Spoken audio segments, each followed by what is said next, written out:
예, 이번 시간에는요, 어느 학우님이 질문을 주셨는데, 거기에 대한 답변을 드리는 시간입니다. 이게 무슨 얘기냐면요, 일단, 익명성 보장을 해 드려야 되니까는 이름은 빼고, 예, 질문 내용 그대로 한번 일단 제가 읽어 드릴게요. 예를 들면 이런, 이제 그대로, 선생님 최근에 고민 속에 있다가 부끄러움을 무릅쓰고 질문을 드립니다. 뭐, 질문한 게 부끄러운 건 아니겠죠. 사주명리 체계를, 여기서 역이라는 건요, 달력할 때 역자입니다.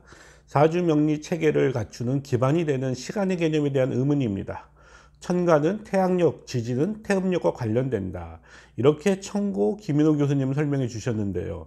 과연 현대 명리학의 근간을 이루는 송대, 서자평의 10번 명리가 삼는 시공간 설정이 맞는가 정확한가에 대한 의문입니다. 중국 송나라 시대 이전이나 이후의 시대에서는 송나라 시대 이전이나 이후의 시대에서 시간 개념은 정확한가, 그리고 그 시간 개념을 바탕으로 발전한 사주 명리학은 신뢰할 만한가에 대한 의문이 듭니다. 사주팔자학이 생년월일시에 대한 시간과 공간에 대한 이야기는 전제에서 현대에 와서도 병원 출생자가 아니면 출생 시간을 모르는 분들이 많이 있습니다. 예, 조선시대나 더 앞서 고려시대나 중국의 송나라 시대 시간에 대한 개념이 과연 얼마나 정확하였을까 하는 의문이 듭니다. 현대의 한국, 남한 같은 경우에는 동경시 기준인데요. 조선시대 시간 개념은 어느 지역을 기준으로 점점점. 자, 이렇게 질문을 하셨어요. 이분은 그러면은 왜 이런 고민을 하셨냐면요, 명리학에 대해서, 근본적인 거에 대해서 생각을 많이 하셨다는 얘기예요. 왜냐면은 그러니까 고민을 하신 분들이 질문할 수가 있겠죠. 특히 명리학은 제가 늘 그랬잖아요. 네. 일단 이건 지우고. 네. 명리학은 연월일시라는 개연성으로서 그 사람의 생년월일시, 그러니까는 소위 말해서 연, 월, 일, 시. 그래서 이제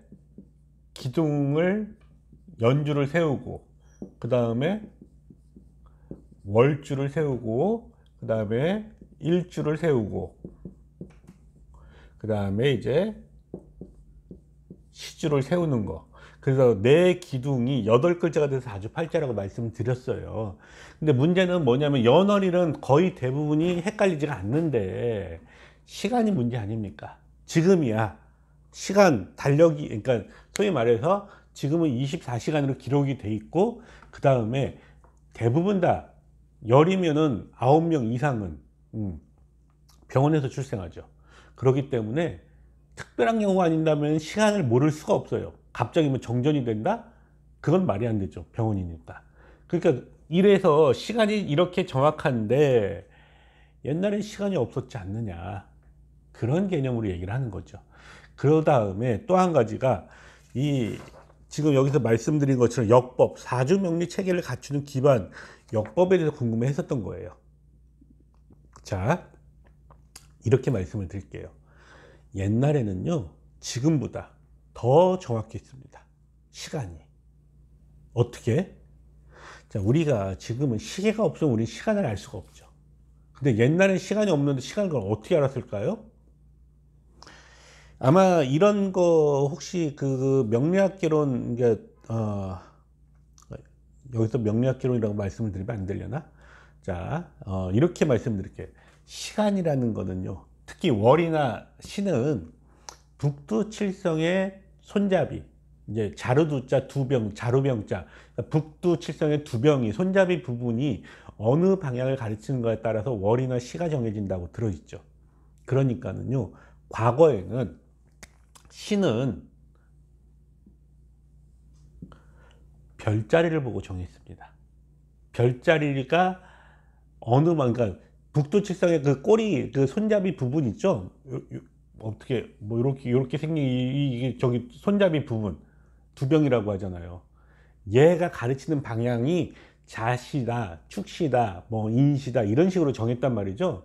그렇기 때문에 시간에 대한 구별은요, 옛날이 더 정확했어요. 자, 그러면은 모든 사람이 다 알고 있었을까? 그건 또 아니죠.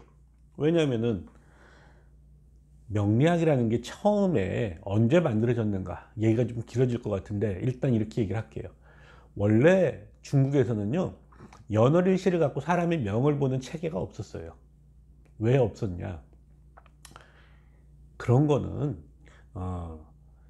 제가 전에도 한번 얘기를 한 것 같은데 인도 철학이 오면서 점성술과 불교라는 것이 중국으로 유입이 되면서 개인의 명에 대한 그때부터 관심이 생겼던 거지, 그 전까지는요 개인이라는 거는 가문의 부속품이었어요, 그 당시 중국에서는.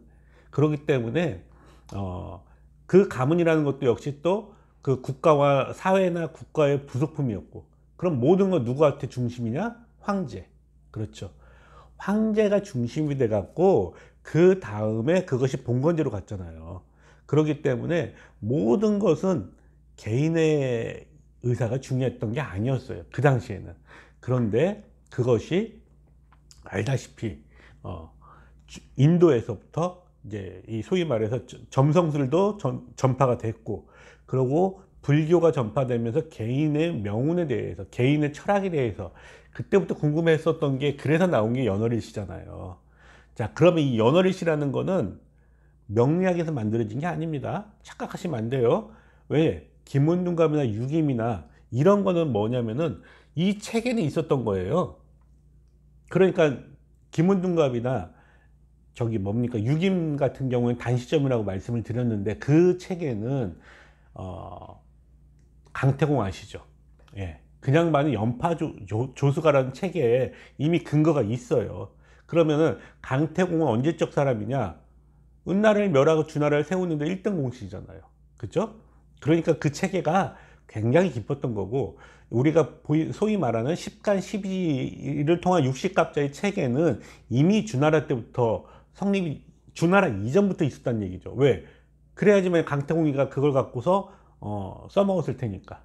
그러니까는 그 연월일시의 체계는 굉장히 오래됐지만, 예, 그 얘기를 뒤집어서 말하면은 천문요법은 그때부터 있었습니다. 자, 그래서 천문요법에 대해서 궁금해하실 분들이 계실까봐 제가 달력 전문가는 아니니까 잘 모르겠고, 자, 일단 책을 하나 소개시켜 드릴게요.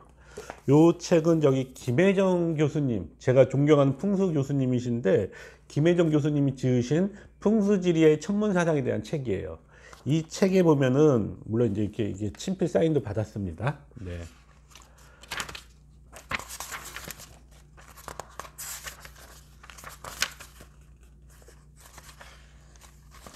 자, 이렇게 고대 중국의 천문과 역법이라는 이제 이 내용이 있어요. 읽어보시면은 역법에 대해서 궁금해하실 만한 분들이 그 굉장히 큰 도움이 되실 거고요. 여기 보면 이런 말도 있습니다. 최초의 영명은 상원 태초력이다. 이 역법은 황제 시기 이전, 특히 전욱, 하우 시기에 사용되고 그것을 통해 세수를 정하고 시행해 왔다. 이게 바로 사기, 역서에 들어가 있는 내용이에요. 그러니까 중국에서 자기네들이 시조가 황제라고 하죠. 황제 이전에도 역법을 썼다는 얘기죠. 그럼 황제 이전에 문명이 있다 없다? 있었다는 얘기겠죠. 그거를 갖다가 이제 상원 태초력이라고 하는 거고, 그걸 통해 갖고 쭉 얘기가 나오는데, 자, 왜 제가 이 얘기를 끄집어내냐면요, 역법이 왜 중요한가부터 아셔야 돼요. 자, 나라가 새로 생기잖아요. 제일 먼저 뭐부터 하셨는지 아세요? 역법부터 만듭니다. 달력의 체계부터 바꿔요. 왜? 어느 나라든지 간에, 자, 어떤 나라가 세워질 때는요, 그 전 나라에 문제가 있다. 그렇기 때문에 그 문제를 극복하고자 이렇게 했다. 이런 식으로 얘기를 하는 거죠. 그렇기 때문에, 중국에서 나라가 망할 때마다 역법이 새로 생겼잖아요. 근데 왜 그럼 역법이 생겨야 될까? 이 생각은, 못 해보셨죠? 일단 농경사회에서 그렇습니다. 그럼 역법이 왜 중요할까? 자, 우리가 이렇게 물어볼게요. 24절기가 맞아요, 틀려요? 예, 조금 있으면 이제 청명절이 다가오는데 절기는 쭉 이어지잖아요. 24절기는 변동이 없죠. 그러면은 청명절, 작년에도 거의 4월 한 5일이나 6일 전후였겠죠.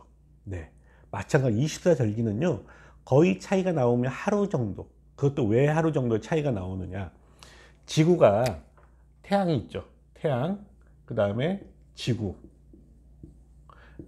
이렇게 도는데 총 365일 그 다음에 이제 4분의 1인데, 예. 그 얘기는 무슨 얘기냐면요. 365일하고 6시간의 시간의 개입의 차이가 있어요. 그러다 보니까는 6시간이 이제 4번 되면은 24시간이 되지 않습니까? 그래서 24시간 하루가 되죠.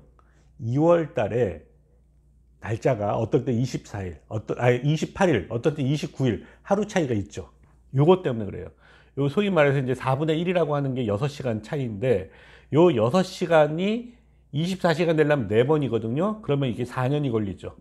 그래서 달력이 28일에서 29일이 가끔 한 번씩 있는 거예요. 4년에 한 번꼴로.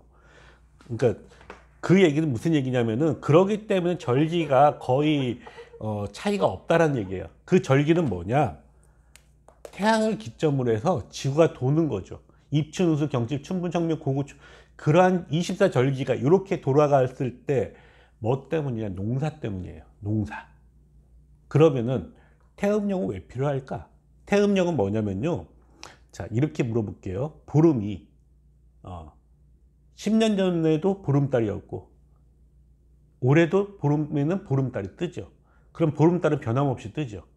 네. 왜 그럴까요? 그거는 19년 7륜법이라는 소위 말하는 윤달의 개념을 19년 7륜법을 해갖고 그거를 거기에 맞게 달력을 짜는 거예요. 그럼 왜 그걸 해야 되느냐? 조수간만의 차 때문에. 그러니까 농사는요 24절기가 필요한 거고, 바다 백리를 하시는 분들은 조수간만의 차가 필요하기 때문에 보름이냐 아니냐, 예, 달의 인력으로 인해서 바닷물이 고인이냐 밀물이냐 썰물이냐가 나오는 거잖아요. 그래서 필요한 건데, 그 모든 것이 역법에서 출발하는 거예요. 그러면은 이러한 역법 체계를 누가 했을까? 일반인들은 감히 접근을 못하고, 제후들 접근하면 큰일 납니다. 누가? 왕실에서, 주나라 때, 그러니까 소위 말해서 종갓집에서 하는 거예요. 그러니까 주나라가 이제 이 종갓집이 되지 않습니까? 그 주나라가 다스리는 게 이제 제후국이, 그러니까 봉건제를 통해서 제후국이 다스렸던 거고, 그러면 그 제후국들의 제후는 당연히 주나라의 이 소위 말하는 형제나 친척이었겠죠. 그래서 역법이라는 거는 연에서부터 출발한다고 했죠. 그렇기 때문에 24절기를 달력을 통해서, 그러니까 뭐라고 할까, 태양과 달의 그런 그 주기나 별자리 주기를 통해서 지금보다 좀 더 정확하고 좀 더 세밀한 그런 천문역법 체계를 중국에서부터 갖고 있었어요.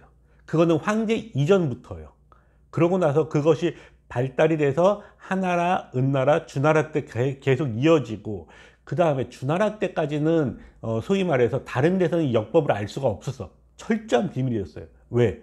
농경시대에서는요, 언제 파종하고 언제 씨 뿌리고 언제 추수하고 그거 놓치면 농사 어떻게 해요? 망하는 거지. 씨 뿌려야 될 시기에 씨를 못 뿌리잖아요. 그러면은 벼가 안 나죠. 그렇죠? 그럼 쌀농사 망하는 거잖아요. 굶어 죽는 거잖아요. 그렇기 때문에 그 역법의 체계를 갖고 있는 사람들이 소위 말하는 대장인 거야. 내 말 안 들어? 감히? 그럼 니들 달력 안 가르쳐줘. 올해 농사 언제 지을지 안 가르쳐주면 니들 어떡할 거야? 꼼짝 못하는 겁니다. 자, 그런데 주나라 때, 춘추시대 때까지만 해도 그게 먹혔는데 전국시대 때부터 문제가 생기기 시작한 거야. 왜? 자, 우리가 춘추시대 때까지는 주나라가 소위 말하는 종갓집이고 큰 형이었어. 근데 전국시대 때 구테타가 생겼다고 했죠. 그러니까는 제후들 밑에 있던 신하들이 소위 말해서 나도 한번 해보자 해서 왕이 됐단 말이잖아요. 그래서 그때부터는 개나 소나 다 왕을 쓴 거야. 그러니까는 전국시대를 통일한 진시황이 개나 소나 쓰는 왕을 나도 써? 나 기분 나빠. 자존심 상해. 그래서 뭐라고 했느냐, 사망에서 황을 따오고 오제에서 제를 따서 황제라고 했어요. 그래서 중국의 진시황을 갖다 시황제라고 하죠. 그 시황제는 처음 시작, 황제라는 말을 처음 썼다는 게 시황제라는 뜻이야. 그러니까 말이 좀 엉뚱한 대로 샜는데, 자, 전국시대 때 역법이라는 것이 더 이상 주나라 왕실만의 비법이 아니게 된 거죠. 그래서 그때부터는 달력, 그러니까 소위 말해서 하늘의 천문을 관측하는 방법을 알던 사람들을 빼돌린 거야. 소위 말하는 스카웃이죠. 예. 헤드헌터가 뭐 똑똑한 사람 스카웃 하듯이 그 당시에도 전국시대 때도 왜 달력을 모르면 역법의 체계, 일련의 농사 체계를 모르면 농사가 망치면 먹고 살 길이 없잖아요. 그러니까 그렇다면은 내가 무력도 있는데 역법을 아는 사람을 납치해 오든지 뭐 돈을 더 많이 줘서 데려오든지 스카웃을 하든지 하면 되지 않느냐. 그래서 데리고 온 거죠. 그러고 난 다음에 더 이상은 역법이 주나라만의 전유물이 아니게 됐어요. 자, 그렇다 하더라도 그거는 소위 말해서 왕실들끼리 돌려보는 거였죠. 일반인들한테는 그걸 안 가르쳐 줬어. 어떻게 하느냐. 왕이 이제 이 성주들한테 얘기하고, 성주들은 또 이제 각 이제 뭡니까 피라미드로 내려가서 결국은 그 마을의 촌장이 가서 그걸 얘기를 듣고 언제 파종을 해라. 그런 식으로 시작을 한 게 이제 소위 농사의 시작이었죠. 그 모든 것이 뭐다? 역법에서부터 출발한 거예요. 그렇기 때문에 우리가 생각하듯이 야, 시계도 없고 천문학도 없고 라고 생각하면은 큰일 납니다. 대표적으로 옛날에 야경꾼들이 뭐 딱딱 치면서 삼경이요 몇 경이 하면서 이게 돌아다니면서 막 통행금지도 하고 그랬었다고 들었죠. 낮에는 해시계, 밤에는 이제 해가 없으니까 별로서 볼 수도 있었고요. 구름이 끼어서 별이 안 보이면 어떻게 했습니까? 그래서 물시계가 있었죠. 예. 그런 식으로 천문역법이 굉장히 발달이 돼 있던 시대이기 때문에 고민을 하실 필요가 없습니다. 따라서 우리 이 질문을 해주신 뭐 태양력과 태음력 여기에 대해서 이제 궁금해 하셨는데 답변이 되셨는지 모르겠어요. 다시 말씀을 드릴게요. 송대 서자평의 신법 명리가 담는 시공간 설정이 맞는가 정확한가에 대한 의문 가지시지 마세요. 지금보다 더 정확합니다. 다만 평민들이나 노예들을 갖고 그거를 기록할 시간은 없었죠. 예. 그런데 물론 이런 거 있었어요. 이제 평민들 중에서도 상인들이나 좀 돈 좀 있는 사람들은 자기가 태어난 그 별자리 시간은, 그러니까 별자리 보는 거는요, 우리가 나침반 보듯이 그 당시에 좀 지식인들한테는 그거는 당연한 필수였었어요. 왜? 중국에서 땅이 넓잖아요. 길을 찾아갈 때 동서남북을 어떻게 방향을 구분해요? 별자리 갖고 오잖아요. 그렇기 때문에 사람이 태어난 시간은 지금보다 더 정확히 했습니다. 네. 그러니까는 그거 갖고 고민을 하진 마십시오. 자, 답변이 됐을지 모르겠고요. 그래서 당연히 조선시대 때나 중국 때 고려시대 당연히 시간은 정확했다. 지금보다 훨씬. 왜? 별자리 갖고 정확하게 봤으니까요. 그건 문제될 게 되려 지금의 시간이 문제야. 왜? 지금 우리는 동경시대 해갖고 일본 표준시에다 맞춰버렸잖아요. 이게 별자리 갖고 보는 게 아니라 그냥 뭐라고 할까, 시간, 그리디시 천문대를 기준으로 한 그 시간을 갖고서 정해놓은 거고, 그것도 또 이제 여기서 참 동경 표준시라고 했는데 여기서 이 동경이 일본의 동경이 아니에요. 착각하지 마세요. 동경이니까는요 위도와 경도를 말하는 겁니다. 예. 일본 동경이 아니에요. 예. 위도와 경도를 얘기하는 겁니다. 근데 많은 분들이 동경 하니까 일본의 동경 도쿄로 알고 있는데 그거 절대 아닙니다. 후쿠시마 지방인가? 거기가 맞을 거예요, 아마. 네. 자, 아무튼 그런 식으로 32분의 차이 때문에 지금도 저도 이제 상담을 할 때 시간이 어정뛰잖아요. 그 사람의 자식 문제라든지 나이 먹은 분은 자식, 그 다음에 성격이라든지 또는 어떤 그런 여러 가지를 통해서 두 가지 명조를 같이 놓고 봐요. 시간이 겹치는 분들은 그만큼 자주 볼 때 시간이 중요하다는 얘기를 한 거고요. 자, 그래서 이게 답변이 되셨는지 모르겠지만 일단 옛날이 더 정확했다. 네. 왜? 별자리로 봤으니까. 자, 그러면은 일단 그리고 또 한 가지, 지금처럼요 이런 뭐 어떤 그런 역법에 대한 질문이 아니라 개인적인 질문을 하셔서 상담을 해달라고 하셔도 해드릴 수는 있습니다. 왜? 팔자 상담 하자 코너니까는요. 그렇지만은 이제 익명성은 일단 보장이 된다. 그 다음에 질문을 하시면은 그 질문을 갖고 답변을 하는 것도 저로서는 이제 주제가 이런 게 있잖아요.